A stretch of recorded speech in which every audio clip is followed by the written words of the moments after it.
नमस्कार, सत श्री अकाल, आदाब। आप सभी को कोसी स्टार न्यूज़ के खास कार्यक्रम चुनावी मंच में आप सभी का स्वागत है।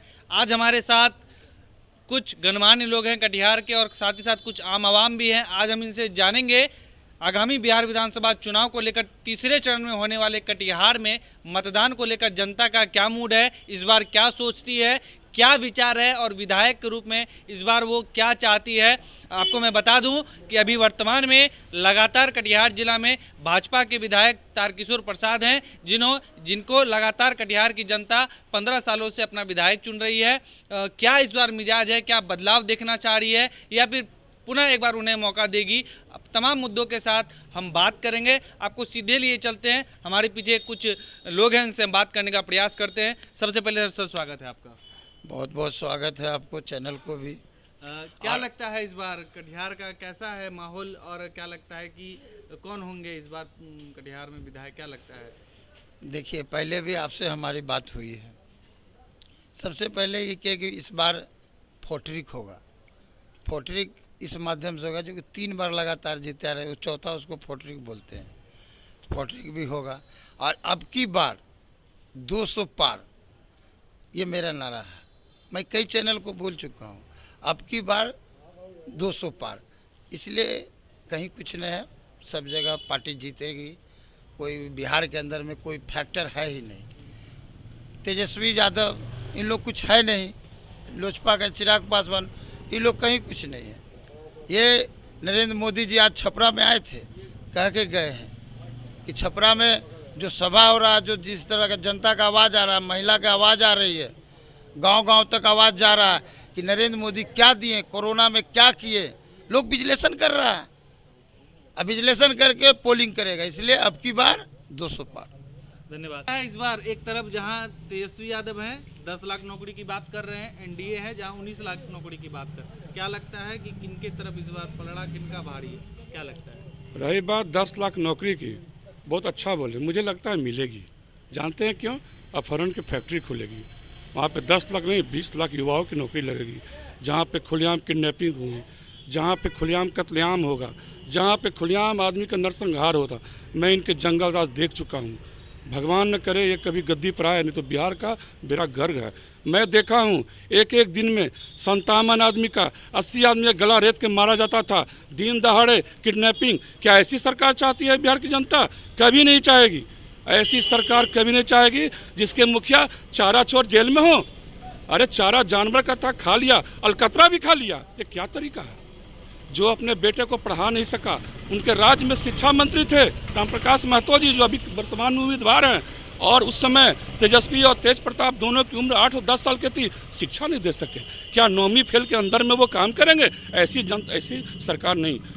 जो है सब बढ़िया, 10 बजे 12 बजे रात को घर लौटते हैं ना, यही सुशासन है, यही सरकार चाहिए।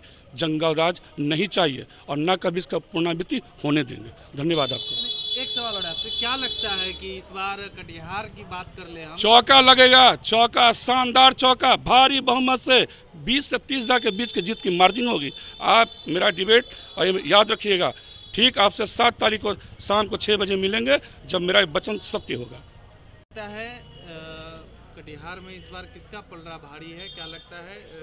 एक तरफ जहां 15 साल है, दूसरी तरफ भी 15 साल है, क्या लगता है? देखिए, हम एक जनता हैं और हमारा काम है कि हम किसी का विरोध नहीं करें। सब अपने अपने टाइम में कुछ कुछ काम किए हैं, ऐसा नहीं है कि काम नहीं हुआ। हमारे जिस स्तर से दूसरे राज्य में काम है, उस स्तर से हम लोग के राज्य में काम नहीं हुआ। खास करके कटिहार में देखिए, कहीं ऐसा भी है कि रोड बना है, नाला बना है, घर का पानी नाली में जाता है, नाली का पानी घर में जाता है। बहुत सारे प्रॉब्लम है जो कि ये सॉल्व होना चाहिए। पर ये अभी देख रहे हैं सारे लोग परेशान हैं इस चीज़ से, जल जमाव से। सारा जगह देख लीजिए, मेन रोड भी देखिए आप, महात्मा गांधी पथ देखिए आप, शहीद चौक से लेके पानी टंकी से लेके सत्संग मंदिर तक। जबकि बरसात नहीं भी कहीं भी होता है तो नाली का, घर का पानी नाली में जाता है और नाली का पानी घर में जाता है, जिससे सारे जगह परेशानी है। आप गर्ल स्कूल का रोड का देख लीजिए, नंदवानी के सामने देख लीजिए, न्यू मार्केट का स्थिति देख लीजिए, लाल कोठी का स्थिति देख लीजिए। इसका कारण क्या है? नगर पालिका अपने तरीके से काम करती है और सांसद विधायक अपने तरीके से काम करती है। सांसद विधायक का कंट्रोल नगर पालिका पर नहीं है कि कैसे आदमी को फैसिलिटी मिले। हम जो भी कटिहार में सौंदर्यीकरण हुआ है, सभी लोग अपने पैसे से मकान बनाए, व्यवसाय कर रहे हैं, सब कुछ कर रहे हैं, कोई पैसा तो नहीं मांग रहा है, खाने के लिए तो नहीं मांग रहा है, मगर जो सरकारी फैसिलिटी है उसे पब्लिक तक पहुंचना चाहिए, जो कि ढंग से नहीं पहुंच पा रहा है। इसलिए हम सभी जनता दुखी है। इस बार हम लोग तारकिशोर भगत को देंगे वोट, ना ही हम लोग राम प्रकाश महतो को देंगे। हम लोग अब निर्दलीय उम्मीदवार को देंगे और उसी पर हम लोग भरोसा करते हैं कि कुछ अच्छा करे और आगे बढ़े, और उसी को बल देंगे कि आगे में भविष्य में वो कुछ कर सके। उनका ये कहना बिल्कुल ही गलत है। लोग अपने पैसे से ठीक है कमा खा रहे हैं, क्या उनको ये सड़क नहीं दिखती है? ये सड़क कौन बनवाया? आज कटिहार का हर गली गली में आप जाइए, माननीय विधायक का काम आपको दिखेगा, सड़क नाला दिखेगा। माननीय विधायक ने 15 सालों में बहुत विकास किया है। एजुकेशन के क्षेत्र में उन्होंने इंजीनियरिंग कॉलेज दिया, पॉलिटेक्निक कॉलेज दिया, महिला ITI दिया। आज DS कॉलेज में सारा टेक्निकल एजुकेशन का पढ़ाई होता है, MBA का, MCA का, B.Ed का, कौन किया, BCA का। हमारे अपोजिशन वाले माननीय राम प्रकाश महतो जी शिक्षा मंत्री भी थे, उन्होंने शिक्षा मंत्री रहते हुए क्या किया एजुकेशन के क्षेत्र में? हमको गिना दे कोई, कुछ नहीं।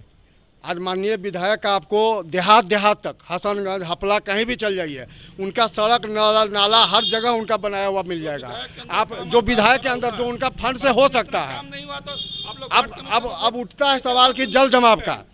इस बार 15 सालों में जनता भी स्वीकार करेगी, इतना ज़्यादा पानी पड़ा। मुंबई जैसी महानगरी में जब इस पानी से वहाँ के लोग पीड़ित हो गए, जिसका फंड पूरा बिहार, पूरा वर्ल्ड में सबसे ज़्यादा है महानगर पालिका का, 36,000 करोड़ रुपया का। जब उस शहर का बुरा हाल हो गया तो हम लोग तो बहुत छोटे शहर में रहते हैं, और उसका भी माननीय विधायक के प्रयास से वाटर सीवरेज प्लांट का टेक्निकल स्वीकृति सरकार के द्वारा मिल चुकी है। आने वाला समय में इन चुनावों के बाद उस पर काम शुरू हो जाएगा। 3 जगह वाटर सीवरेज प्लांट लगना है, जिससे कटिहार को सब दिन के लिए जल जमाव से मुक्ति मिल जाए। आपके अनुसार कटिहार में विकास एकदम हुआ है। आप देखिए कटिहार में किनका दबदबा है? कटिहार में BJP ही जीतेगी, फूल खिलेगा, कोई नहीं है टक्कर में। क्यों पड़े हो चक्कर में भैया?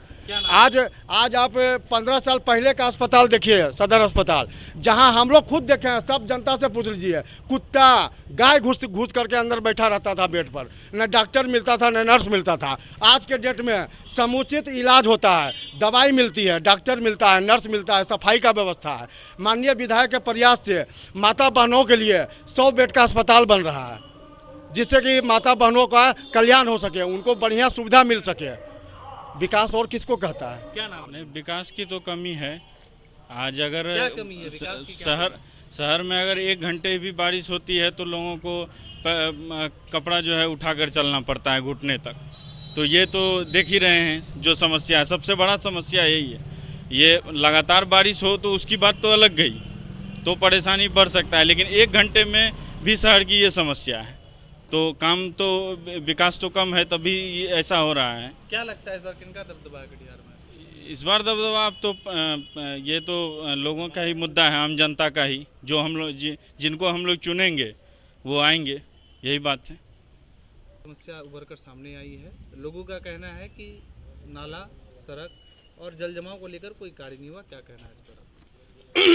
पूरे प्रदेश स्तर की अगर हम बात करें तो स्वास्थ्य, शिक्षा, सड़क, सुरक्षा और एक व्यवस्था होती है, और उस व्यवस्था की हम अगर चर्चा करें तो निश्चित रूप से इन 15 सालों में सुधार हुआ है। माननीय नीतीश जी भी कह रहे हैं और देश के यशस्वी प्रधानमंत्री जी भी बोल रहे हैं कि हम अभी सुधार की दिशा में हैं। उनकी बात का मैं अपने नौजवान मित्रों का सम्मान करता हूं, और निश्चित रूप से एक बड़ा जनादेश डबल इंजन सरकार को मिला है, तो उससे अपेक्षा भी है, तो उस अपेक्षा का सम्मान करते हैं। और आने वाले हमारा जो 7 तारीख को जो जनमत आएगा, क्योंकि जनता की अदालत सबसे बड़ी अदालत हुआ करती है, और उस अदालत जो फैसला सुनाएगी उसका हम सम्मान करते हैं, लेकिन हम उसका भी सम्मान करते हैं। आप वह दिन भी देखिए जहां सड़कों पे इस समय शाम को 7 बजे के बाद कोई निकलता नहीं था, और शाम को 6 बजे के बाद बिजली कब आती थी और कब जाती थी हमें पता नहीं था। मेरे नौजवान मित्र 15 साल सरकार चली है, बहुत सारे जो 15 साल के हैं, 30 साल के हैं, नहीं देख पाए हैं, दुर्भाग्य है, लेकिन विकास की गति बढ़ गई है, विकास बढ़ गया है। आने वाला दिनों में अगर कोई समस्या है निश्चित रूप से दूर होगी। परिचय देखिए, जंगल राज था, जैसा इन लोगों का आरोप लगाया गया है, तो आरोप प्रत्यारोप तो राजनीति का एक हिस्सा है। लेकिन चूँकि अभी हम लोग एनडीए इस जदयू के शासन में चल रहे हैं, तो हम जो देख रहे हैं, जब हमको होश हुआ है तब से हम देख रहे हैं कि व्यवस्था नाम की चीज़, शिक्षा के स्तर का जो पतन हुआ है वो किसी से छुपा हुआ नहीं है। अब आप जंगल राज उसको कहते हैं, लेकिन हम अपने स्थिति में अभी जो जंगल राज देखते हैं वो ये है कि दारू का पूर्ण रूपेण बंदी है बिहार में, लेकिन दारू बिक रहा है। शिक्षा, कंपनियां जो हैं, आप कह रहे हैं कि विकास है, किस तरह की विकास को आप किस तरह का विकास रिकॉग्नाइज कर रहे हैं? 23 कंपनियां जो हैं सरकारी, वो प्राइवेट हो चुकी हैं, वो बिक चुकी हैं प्राइवेट फर्म के नाम पे। आप इसको विकास कह रहे हैं? आप जो है, आप कहते हैं कि वो नम्मा फेल है, चलिए माना कि वो नम्मा फेल है, लेकिन आप इस चीज़ को क्यों नहीं उजागर करते हैं कि पहले आप एमएससी की डिग्री दिखाते हैं, उसके बाद बीएससी की डिग्री दिखाते हैं? इस बात को कौन बोलेगा? किस विकास की बात करते हैं? आप कपड़ों से दूसरे को पहचानते हैं और आप विकास की बात करते हैं? किस तरह का विकास चाहिए? किसी ने ये उठ के कहा है कि कौन सा जो है ये एनआरसी क्या है, ये सीएए क्या है, ये नोटबंदी का जो है 33 लाख करोड़ का जो ये आर्थिक नुकसान हम लोग झेल रहे हैं, ये लाइन में लगने वाले कौन सब लोग थे? वो फौजी भी थे जो कि लाइन में लगे हैं, वो उनको भी जो आप एक तरफ कह रहे हैं कि हमारी सेना, जो देश की सेना है वो लड़ रही है बॉर्डरों पे, और दूसरी तरफ आप कहते हैं वही सेना को आप 2000 के लिए लाइन में लगवाएं और आप विकास की बात कर रहे हैं। कहाँ है? आप सरकारी संस्था जो है वो प्राइवेट हो चुका है। किस चीज़ को आप ले रहे हैं? आप दीवार उठाते हैं इसलिए कि आपको दिखाना है कि विकास जो है वो सिर्फ जो आप जो देख पा रहे हैं वही है। एक चीज़ है, देखिए, कहा जाता है राजसत्ता में, राजनीति में एक चीज़ कही जाती है, वो ये है कि जब आप विकास को इस तरह से परिभाषित करने लगें तो विकास जो है आप उसको रिमॉडल कर रहे हैं। आज हम 1000 रुपये का गैस खा रहे हैं, आज आप कहते हैं आलू प्याज के लिए हम सरकार नहीं चुने हैं। आज जो है अंतर्राष्ट्रीय स्तर पे जो है तेल का दाम जो है 4 गुना कम हो चुका है, और आज हम तेल महंगा ले रहे हैं। हमारे जो गाड़ियों में तेल भरा जा रहा है वो बहुत महंगा है। किस तरह का विकास हुआ है? कैसी विकास की हम कामना कर रहे हैं? आज कटिहार की बात आप करते हैं, कटिहार में चलिए आपको हम एक मोहल्ला घुमाते हैं जहाँ पर कि अभी भी पानी का समस्या है, मच्छर का समस्या है, नीचे हो चुका है रोड, जबकि नीचे ये है, नियम है कि 1.5 फीट आप छील के ये कीजिए। हम दिखाते हैं कहाँ है कूड़ेदान। यहाँ पे देखिए अभी आपका गंदा पसरा हुआ है। कटिहार इसमें रिकॉर्डेड है। अगर 15 साल में कटिहार में काम हुआ है तो कटिहार का आप शायद सर्वे नहीं देखे होंगे कि कटिहार जो है सबसे गंदे शहरों में शुमार है इसका नाम। आप कहते हैं विकास हुआ है। किस तरह का विकास आप दुनिया को दिखा रहे हैं? चलिए हम आपके पास आएंगे। हाँ, सामने की शराबबंदी एक मजाक बनकर रह गई है बिहार में, और ये एनडीए के नेतृत्व में ये एक बहुत बड़ी उनकी जो है नाकामयाबी है। क्या कहना है आपको? उनका आरोप कुछ हद तक सही मानते हैं, लेकिन मैं आपको बता दूं, सरकार ने शराबबंदी कर दी। अगर आप ज़बरदस्ती पी रहे हैं, होम डिलीवरी मंगवा रहे हैं, उस पर छापेमारी भी हो रही है, पुलिस की द्वारा कार्रवाई भी की जा रही है। और सबसे बड़ी बात है, ये किसी भी समस्या, ये शराबबंदी है ना, ये सामाजिक समस्या था। इसको जन जागरण से आप सामाजिक पता करके इसको बंद कर सकते हैं। सरकार ने बंद कर दी। अब आप ज़बरदस्ती पी रहे हैं, लोग ला रहा है, लेकिन कार्रवाई हो रही है। रही बात उन्होंने जो कहा विकास की बात, मैं आपको एक बात बता दूं, जो विपक्ष के लोग होते हैं ना, उनको विकास नहीं दिखता है। आप चाहे उनके घर में 1 करोड़ चांदी भी पहुंचा देंगे ना, तो भी उनको विकास नहीं दिखेगा। उनको सिर्फ आलोचना करना काम होता है। शायद विकास का पैमाना वो देखे नहीं है कि विकास क्या होती है। अभी आप डिबेट कर रहे हैं कटिहार में बिहार विधानसभा चुनाव पर, तो मैं कटिहार विधानसभा की बात करूंगा, चुनाव की बात करूंगा कि क्या 15 साल पहले जो बच्चा आज 18 साल का हुआ वो जंगल राज देखा नहीं है, उसको बताना पड़ेगा। जहां 80 आदमी का गला रेत कर, शायद वो नहीं जानते होंगे, मैं मगध क्षेत्र से बिलोंग करता हूँ, आज यहाँ का वोटर हूँ।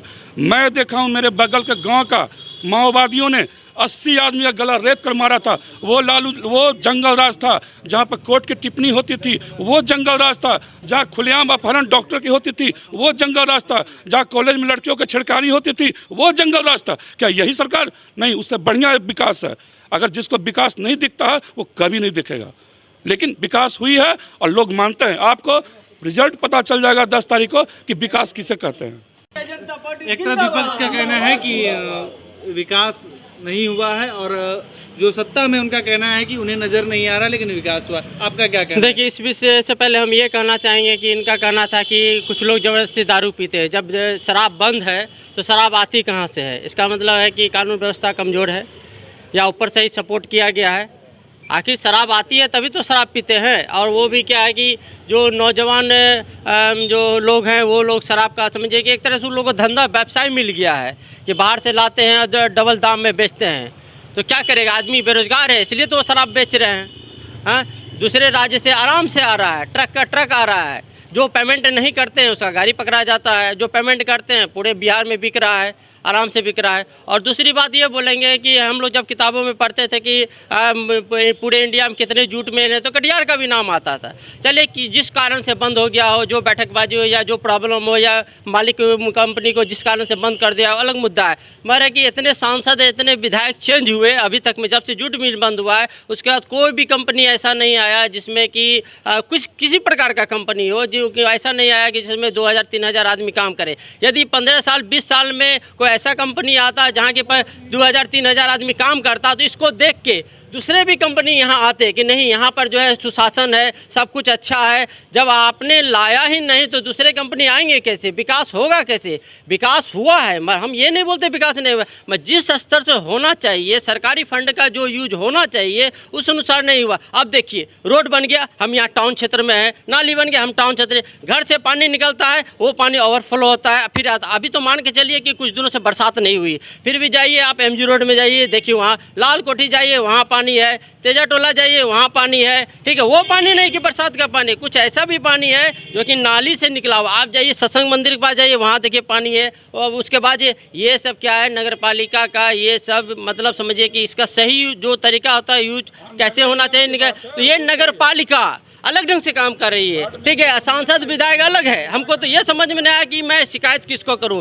और पूरे कचरा देखिए, चैम्बर है कटिहार टाउन के बीच में चैम्बर है, चैम्बर के बगल में कचरा भरा हुआ है, सारा जगह जाइए कचरा कचरा है। क्यों? हम लोग जो पब्लिक इसलिए टैक्स देती है कि उसको कचरे का सुगंध हम लोग ले। ये गलत है कि नहीं है? विकास हुआ है। देखिए 15 साल की पहले की बात अलग थी, 30 साल पहले की बात अलग थी, अभी क्या बात है? आदमी शिक्षित हो गया है, सब कुछ हो गया, वो उस शिक्षा का यूज करता है, वो चाहता है कि हमारे साथ क्या हो, समझ रहे ना। मगर है कि जो है कचरा साफ करना, ये कहना है हमारा ये कहना है कि पब्लिक को क्या चाहिए? पब्लिक को सुरक्षा चाहिए, व्यवस्था चाहिए, हाँ, साफ सुथरा जगह चाहिए, शिक्षा चाहिए, यही ना चाहिए। ऐसा बात नहीं कि विकास नहीं हुआ, मगर वो उतना नहीं हुआ जितना होना चाहिए। अभी आरोप आरोप बिल्कुल बेबुनियाद है। प्रशासन अपने तरफ से हर संभव कोशिश करती है कि गैर कानूनी ढंग से शराब ना बिक्री हो, लेकिन कुछ लोग हैं जो कि इसका मुख्य कारण है कि हमारे आसपास के प्रदेशों में शराब पूर्णतः ओपन है, जिसका खमियाजा बिहार को भुगतना पड़ रहा है। हमारे बगल में बंगाल है, झारखंड है, नेपाल है, यूपी है, जहां शराब बंदी नहीं है, जिसके कारण है कि बॉर्डर से पूरा बॉर्डर पर तो पुलिस को खड़ा नहीं किया जा सकता है, प्रशासन तो खड़ी नहीं रह सकती है कि हर डेक पर प्रशासन खड़ी हो। कहीं से लोग शराब लेकर घुस जाते हैं, फिर भी प्रशासन इतना अलर्ट है कि आप डेली पढ़ते होंगे पेपर में, अखबार में, इलेक्ट्रॉनिक मीडिया में कि आज यहाँ इतना शराब पकड़ाया, यहाँ इतना शराब पकड़ाया। ये आरोप बिल्कुल ही गलत है कि प्रशासन मिल करके शराब मंगवाती है और बेचवाती है। हमारा आपका भी तो दोष है, हमारे समाज का भी दोष है। हम समाज में जागरूकता क्यों ना फैलाते हैं? हमारे बगल में अगर कोई शराब पीता है, बेचता है, तो मेरा कर्तव्य नहीं बनता है कि हम प्रशासन को सूचना दें कि अमुक व्यक्ति गैर कानूनी ढंग से शराब बेच रहा है, पिलवा रहा है लोगों को। हम आप कुछ नहीं कीजिए, सारा प्रशासन पर छोड़ दीजिए। जहाँ तक सफाई का बात किया मेरे मित्र ने, आप पूरा कटिहार में घूमिए, बहुत सारे घरों से देखिएगा, छत पर से महिलाएं पुरुष भी कचरा का पॉलिथीन लिया, छत से नीचे बहुत जगह बना हुआ है पॉइंट, जहां नगर निगम के द्वारा डब्बा रखा हुआ है, या जहां डब्बा नहीं है तो लोग एक जगह पे कचरा इकट्ठा करते हैं। नगर निगम की गाड़ी आती है और उसको उठा कर ले जाती है। लेकिन हर चीज़ के लिए सरकार को दोष देना उचित नहीं है। हम आप भी उतना ही दोषी हैं। समाज का अगर कलंक को धोना है तो हम आपको भी जागरूक होना पड़ेगा। कितना वो लोग जानता है और कितना उन लोगों की शिक्षा का स्तर क्या है, टीचर के शिक्षा का स्तर क्या है जिनकी नियुक्ति हुई है। आप कहते हैं लालू यादव के समय में देखिए कि शिक्षा का क्या स्तर था और किस तरह से जो है उस समय जो है किस तरह की नियुक्ति हुई है।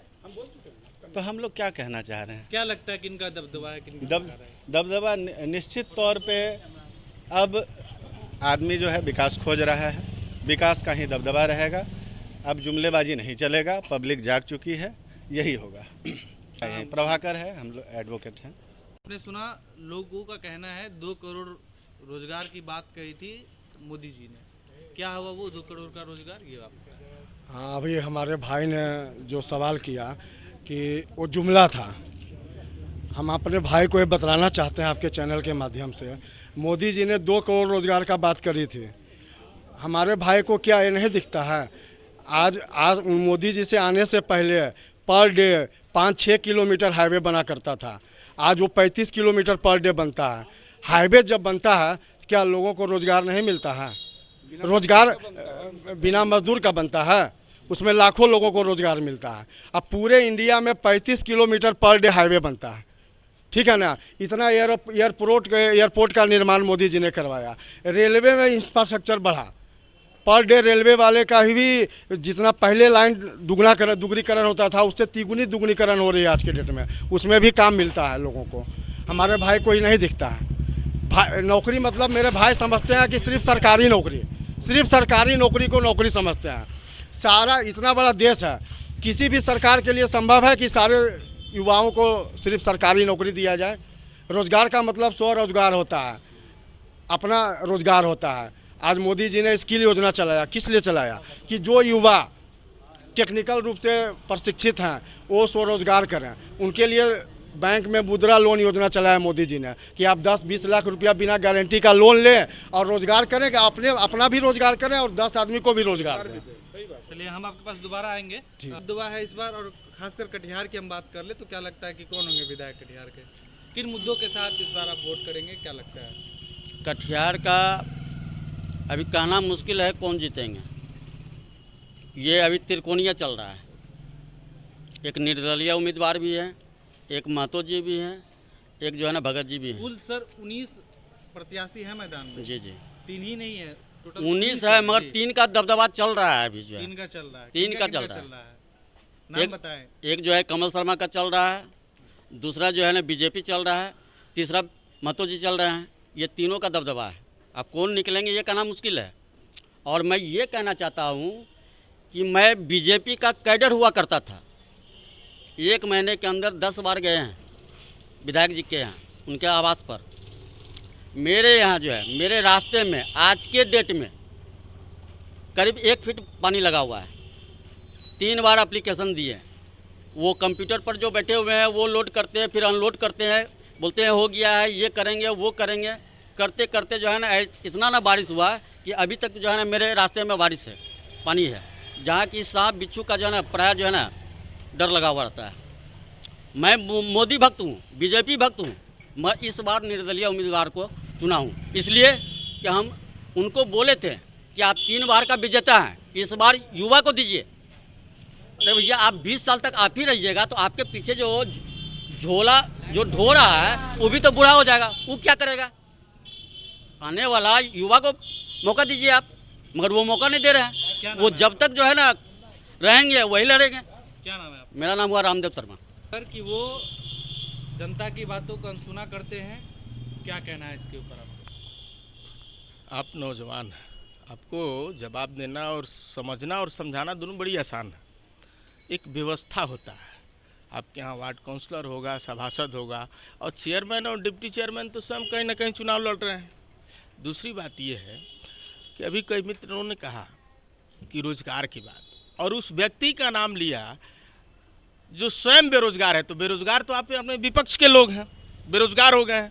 अब 9वीं पास व्यक्ति का मुझे नहीं लगता है कि विश्व के किसी कोने में MBBS डॉक्टर हो जाएंगे, IAS IPS हो जाएंगे। उसके लिए बाबा साहब अम्बेडकर ने एक संविधान बनाया है, ऐसे कई विद्वानों ने बनाया है, उसके लिए एक क्राइटेरिया तय किया है। अब बताइए, जो 9वीं पास व्यक्ति है वह PhD की नौकरी को, PhD को प्रोफेसर बनाएगा? ऐसा संभव नहीं है। रोजगार संचालित है, जो सरकार कही है, जो मोदी जी ने कहा है, वह अभियान जारी है। अभी 8 महीना कोरोना काल था, आपने देखा बहुत सारे राजनीतिक दल और बहुत सारे राजनीतिक नेता फोटो खिंचवाने का काम किए, लेकिन मैं आपको बता दूं कि जन्म से लेकर मृत्यु तक की सरकार की एक व्यवस्था जो चल रही है, जननी सुरक्षा व्यवस्था से लेकर के और मृत्यु तक की व्यवस्था, यह अभी की वर्तमान सरकार कर रही है, चाहे केंद्र की सरकार हो या राज्य की सरकार हो। चलिए हम सर आपके पास, आपका कटिहार में किनका दबदबा है, क्या लगता है कि किन देखिए, मुद्दों पे- मैं यहाँ का स्थानीय निवासी नहीं हूँ, मैं दूसरे प्रदेश से आया हुआ हूँ। रही बात कि दूसरे प्रदेशों में बिहार का बहुत नाम बदनाम था, और हम लोग ये कभी कभार परीक्षा देने आया करते थे जब विद्यार्थी जीवन में थे, तो बसों पे चढ़ते थे तो लगता नहीं था कि 60 किलोमीटर की दूरी हम लोग 4 घंटे में भी तय कर पाएंगे। इसके अलावा यहाँ क्रिमिनल था, यहीं पर रणवीर सेना माले लड़ती थी। इसके अलावा इसी बिहार प्रदेश में रात शाम को चलना दूभर हो जाता था, और बिजली, मोबाइल तो उस समय था भी नहीं, बिजली कभी कभार सपने में लोगों को दिखती थी। तो इस व्यवस्था को देखते हुए मैं यही कहूँगा, मैं यहाँ का स्थानीय नहीं हूँ तो विधायक जी के बारे में कुछ नहीं कहूँगा, पूरे सरकार के बारे में यही कहूँगा कि ऐसी व्यवस्था को ये लोग समर्थन दें और इस सरकार को दोबारा सत्ता में लाएं। क्या नाम बताया अपना? राजेश मिश्रा मेरा नाम हुआ। क्या लगता है, आप एक बुजुर्ग हैं और आपको काफ़ी एक्सपीरियंस है, क्या लगता है इस बार कटिहार में जनता का क्या मूड है, क्या लगता है कि किनका दबदबा है? दबदबा तो एनडीए का ही है, और एनडीए ही सरकार बनाएगी, और यहाँ से तारकिशोर भगत ही जीतेंगे। और ऑटोमेटिक है कि जो आदमी राष्ट्रवाद का विरोध करता है, जो आदमी नब्बी फैल है, वो आदमी सरकार क्या चलाएगा? जो आदमी नब्बी फैल है वो डॉक्टर इंजीनियर बनाने का क्या हैसियत रखेगा, और उसको हम किस आधार पर मुख्यमंत्री बनाएंगे? और यहाँ के मुख्यमंत्री महतो जी जो एनआरसी के विरोध में धरना देते हैं, तो हम जो आदमी इतना बड़ा काम मोदी जी किए एनआरसी के बारे में, उसके विरोध में धरना देते हैं, उसको हम किस आधार पर चुनेंगे? आज ठीक है, एनआरसी का विरोध कर रहे हैं, एनआरसी का विरोध करने का ये मतलब नहीं है कि आप धरना दीजिएगा, आप गलत दिशा में ट्रैक पर ले जाइएगा। कटिहार एक जो है शांति इलाका है, उसको आप एनआरसी का धरना दीजिएगा, हिंदू मुस्लिम राइट करवाइएगा, ये क्या मतलब हुआ? इसी के लिए यहाँ तारकिशोर भगत को ही जीतना। क्या नाम है आपका? दिलीप कुमार। है कि किन मुद्दों के साथ इस बार वोटिंग करेगी कटिहार की जनता, किनके सर पड़ता? हम लोग किस मुद्दों पर करेंगे? हम लोगों का तो 5 जल जमाव की समस्या सब तो लगी हुई है। अब तो कोई चीज़ से स्वरोजगार, यहाँ के फैक्ट्री भी बंद हो गई है, किस हिसाब से हम लोग इनको चुनेंगे? इसीलिए हम लोग अपना निर्दलीय नेता को ही चुने हैं, कमल शर्मा जी को, उनको ही इस बार लाना है। निर्दलीय जी, निर्दलीय को ही लाना है। मेरा राजेश कुमार वर्मा नाम हो सर। क्या लगता है कटिहार की जनता एक तरफ जहां कह रही है कि एनडीए का कहना है कि हमने विकास किया, वहीं विपक्षों का कहना है कि विकास नहीं हुआ, कटिहार में जल जमाव की समस्या है, नाले की समस्या है, सड़क की समस्या है, बिजली की समस्या, क्या कहना है? देखिए, विपक्ष का जहाँ तक की सवाल है तो विपक्ष का मानसिकता सबसे बड़ा समस्या है। एक तरफ तो विपक्ष बोलती है कि हमको नौकरी नहीं मिल रहा है, हमको रोजगार नहीं मिल रहा है, दूसरे तरफ धरना पे बैठ जाती है कि जनसंख्या नियंत्रण कानून अगर सरकार लाएगी तो उसका विरोध करेंगे। अब आप बताइए कि हम दो हमारे दो सिर्फ हम ही लोग पे क्यों हैं? अगर लोग जनतंत्र, हम लोग बोलते हैं कि अपना इंडिया क्या है, धर्मनिरपेक्ष राज है। अगर धर्मनिरपेक्ष है तो हम दो हमारे दो सिर्फ हम ही के लिए है कि सभी के लिए होना चाहिए। यहाँ तो किसी धर्म की बात नहीं होती है। और बच गया विकास की जो आप बात कर रहे हैं, तो नो डाउट आज जो सरकार है बिहार में, केंद्र में, उन्होंने काम किया है। विपक्ष के कहने से कुछ नहीं होगा, ये हमको भी दिखाई देता है। आज 15 साल पहले जो बच्चा 5 साल का था वह 15 साल का विकास देखा है, लेकिन आज 5 साल के बच्चे को पूछिएगा कि भैया विकास देखा है, तो भैया उसको 5 साल उम्र हुआ है, विकास क्या देखेगा? लेकिन जो 5 साल का आज 15 बरस का हो गया, 2 साल बाद वो वोट देगा, वो विकास देखा है, वो विकास देखा है। क्योंकि उसको कंधा पर उसका बाबूजी लेके जाता था घर। 5 साल के जो बच्चा था उसको कंधा पर लेकर के उसका बाबूजी गांव लेके जाता था। लेकिन आज वही बेटा को मोटरसाइकिल से लेके जाता है, 4 व्हीलर गाड़ी से लेके जाता है, टेम्पू से लेके जाता है। तो भैया कैसे विकास नहीं हुआ है? कटिहार में बीजेपी जीतेगा और ये 100% जीतेगा। लेकिन टोटल राजनीतिक पार्टी पे एक मेरा क्वेश्चन मार्क बना हुआ रहेगा। वो किसी दल की नहीं है, वो चाहे बीजेपी हो, आरजेडी हो, जदयू हो, सभी पे मेरा एक ही क्वेश्चन है। भैया हम एक क्वेश्चन सभी राजनीतिक दल से पूछते हैं कि अगर आपकी सैलरी 2 लाख रुपये होती है, आपको पेंशन 1.5 लाख मिलता है, हमको आप एक क्वेश्चन आप बताइए कि एक प्यून की नौकरी करने के लिए 5 एग्ज़ाम देना पड़ता है। उसको क्या तो ग्रेजुएशन होना चाहिए, इंटर होना चाहिए। प्यून की नौकरी पाने के लिए उसकी तनख्वाह 10,000 होती है। आप बोलते हैं कि हम समाज में सेवा करने आए हैं। अगर राजनीतिक समाज सेवा है, अगर राजनीतिक समाज सेवा है तो तनख्वाह किस बात की? आप बोलते हैं ना कि राजनीतिक समाज सेवा है तो तनख्वाह किस बात की? और अगर तनख्वाह है तो फिर आप मेरे जैसा एग्जाम क्यों नहीं देंगे? अपना नाम बता। मेरा नाम अभिषेक कुमार हुआ, मैं कटिहार से हूँ, राजहता से बिलोंग करता हूँ। इनका दबदबा कौन होंगे विधायक, क्या लगता है? इस बार हम 19 प्रत्याशी हैं मैदान में। इस बार जो है परिवर्तन होना बहुत ज़रूरी है, इसलिए कि 15 साल से कोई विकास नहीं हुआ। हर जगह जो है जल जमा और नाली का जो है एकदम व्यवस्था बहुत खराब है। आप चले जाइए, लोगों ने कहा कि विकास हुआ है। आप जाके देहात में देखिए, इधर चले जाइए, क्या कहते हैं रामपाड़ा वगैरह या देहात में पूरा पानी जमा हुआ, वहाँ कोई जल का निकासी नहीं है। 15 साल में कोई विकास नहीं। हम लोग जो है युवा चाहते हैं, हमारे कमल शर्मा जी निर्दलीय हैं, उनको पूर्ण बहुमत से हम लोग जिताएंगे। निर्दलीय उम्मीदवार जी, क्या नाम है आपका? मेरा नाम कटिहार में बिहार विधानसभा चुनाव के आखिरी और तीसरे चरण में मतदान होना है। आज हमने जाना कटिहार जिला के टाउन में लोगों का क्या सोच है, लोग किनकी तरफ अपना रुख मोड़ रहे हैं, किनकी सरकार बनेगी, कटिहार का ताज किनके ऊपर होगा, किन मुद्दों के साथ वोटिंग करेंगे। किन्हीं ने आरोप लगाया कि जो वर्तमान में विधायक उन्होंने कार्य नहीं किया, मगर वहीं जो अभी वर्तमान में विधायक है उनके समर्थकों ने कहा कि इससे 15 साल पूर्व बिहार में जंगल राज थी, कटिहार में भी जंगल राज थी, मगर हमने उन्हें खत्म करने का काम किया है। तो साथ ही साथ कुछ समर्थक ऐसे भी मिले जो कि निर्दलीय प्रत्याशी को अपना समर्थन दे रहे हैं। तो आगे देखते हैं कि आगामी बिहार विधानसभा चुनाव को लेकर 7 तारीख को होने वाले मतदान में किनका पलड़ा भारी है और कौन होंगे कटिहार के विधायक और कटिहार का ताज किनके ऊपर होगा, किन मुद्दों के साथ वोट करेंगे। आज के लिए मुझे और कैमरामैन प्रीतम को दीजिए इजाज़त। कोसी स्टार न्यूज़ के लिए धन्यवाद।